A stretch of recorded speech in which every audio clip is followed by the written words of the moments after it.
अस्सलाम वालेकुम and welcome to my YouTube channel. I hope सब खैरियत से होंगे, बहुत खुश होंगे। तो रमज़ान स्पेशल रेसिपी में आज मैं आपके साथ शेयर करने वाली हूँ बटाटा वड़ा बनाने की रेसिपी। ये रेसिपी आपने ज़रूर ट्राई करनी है।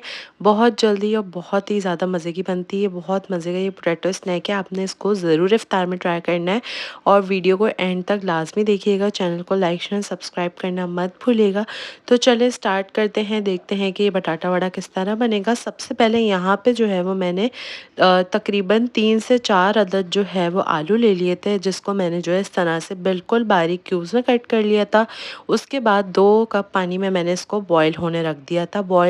इसको मैंने कवर कर दिया था, बॉईल होने के लिए रख दिया था। जब ये अच्छा से बॉईल हो गया तो मैंने इसका लिड रिमूव करा और सारे पानी को जो है वो मैंने अलग कर दिया और आलू को जो है वो मैंने अलग कर दिया था। इस तरह से मैं चेक कर रही थी कि आलू हुए या नहीं हुए।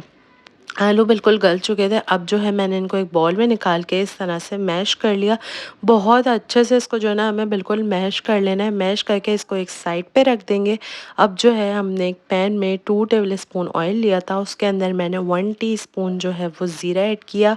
1 टीस्पून इसमें मैंने जो है वो राई दाना ऐड किया और तकरीबन थोड़े से 1 टेबल स्पून जितने इसमें मैंने कड़ी पत्ते के पत्ते ऐड कर दिए। उसके बाद हाफ़ टी स्पून इसमें मैंने जो है वो अदरक लहसुन का पेस्ट ऐड कर दिया। उसके बाद इन सब चीज़ों को बिल्कुल मीडियम फ्लेम पे जो है 2 से 3 मिनट के लिए हल्के से फ्राई कर लेना है ताकि ये तड़का तैयार हो जाए। उसके बाद 1 टेबल स्पून जितनी इसमें मैंने जो है वो कूट कर हरी मिर्ची ऐड कर दी थी। ये आप अपने स्पाइस के टेस्ट के हिसाब से भी ऐड कर सकते हैं।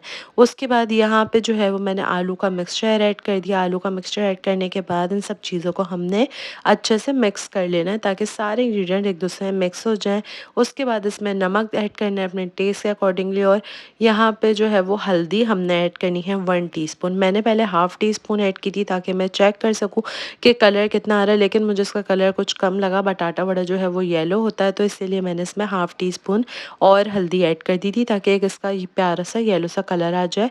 उसके बाद हाफ़ टी स्पून ही इसमें मैंने कुटी हुई लाल मिर्ची भी ऐड की थी। इससे बहुत अच्छा टेस्ट हो गया था। आपने भी इसको ज़रूर ट्राई करना है, ज़रूर ऐड करना है। उसके बाद इन सब चीज़ों को अच्छे से मिक्स कर लेना है। मिक्स करने के बाद इसको 3 से 4 मिनट के लिए फ्लेम बिल्कुल लो पर ही छोड़ देना है। उसके बाद इसमें हम 1 टेबल स्पून जितना जो है वो हरा धनिया ऐड करेंगे ताकि एक अच्छा सा लुक आ जाए। उसके बाद इन सब चीज़ों को मिक्स कर लिया।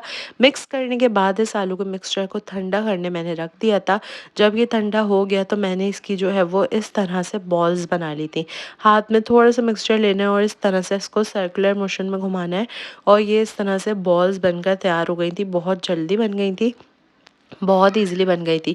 अब जो है सारी बॉल्स को बना के एक साइड पे रख देंगे। साइड पे रखने के बाद अब जो है हमने एक इसका मिक्सचर तैयार करना है। सबसे पहले यहाँ पे मैंने जो है वो 2 टेबल स्पून भर के जो है वो बेसन ले लिया था। बेसन में मैंने ऐड की है 1 टीस्पून हल्दी पाउडर और 1 टीस्पून ही इसमें मैंने ऐड की है पिसी हुई लाल मिर्च और नमक जो है वो अपने टेस्ट के अकॉर्डिंगली ऐड करेंगे। उसके बाद इन सब चीज़ों में अच्छे से मिक्स करने के लिए हमने पानी ऐड करना है। पानी को एकदम से ऐड नहीं करना, पानी बिल्कुल थोड़ा-थोड़ा करके ऐड करना है क्योंकि इसका मिक्सचर जो है वो हमने थिक बनाना है ताकि बॉल्स पे जो है वो अच्छे से चिपक जाए और फ्राई होते हुए कोटिंग हटे ना। तो हमने एक साथ पानी ऐड नहीं करना, थोड़ा-थोड़ा मैंने यहाँ पे पानी ऐड किया था। पानी इस तरह ऐड किया था कि मैं देख सकूँ कि कितनी थिक है। अब जो है अब आप आगे देखेंगे इसकी कंसिस्टेंसी कितनी होनी चाहिए।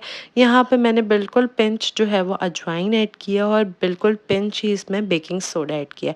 उसके बाद दोबारा से इसको अच्छे से मिक्स कर लिया। मिक्स करने के बाद अब आप कंसिस्टेंसी देख सकते हैं, इसकी अच्छी खासी थिक कंसिस्टेंसी मैंने रखी थी ताकि बॉल्स पे जो है वो अच्छे से स्टिक हो जाए। इतनी ही आपने भी रखनी है। हाफ़ टी स्पून इसमें जो है वो हमने ज़ीरा भी ऐड कर लेना है। उसके बाद इन सब चीज़ों को मिक्स कर देंगे। मिक्स करने के बाद ये मिक्सचर रेडी था। मिक्सचर रेडी था, बॉल्स भी रेडी थी। बॉल्स को मैंने जो है वो थोड़ी देर फ्रिज में रख दिया था ताकि वो और सेट हो जाए।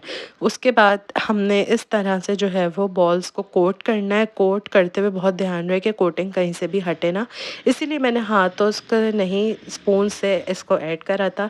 इस तरह से एक-एक करके मैंने प्री हीटेड ऑयल में ही इसको डाल दिया था, लेकिन बहुत ज़्यादा हाई फ्लेम पे नहीं पकाएंगे, इसको मीडियम फ्लेम पे कुक करना है ताकि कलर जो है वो इसका बिल्कुल लाइट लाइट सा है। बहुत ज़्यादा डार्क कलर आएगा तो इसका लुक ख़राब हो जाएगा और ये बिल्कुल भी अच्छे नहीं लगेंगे।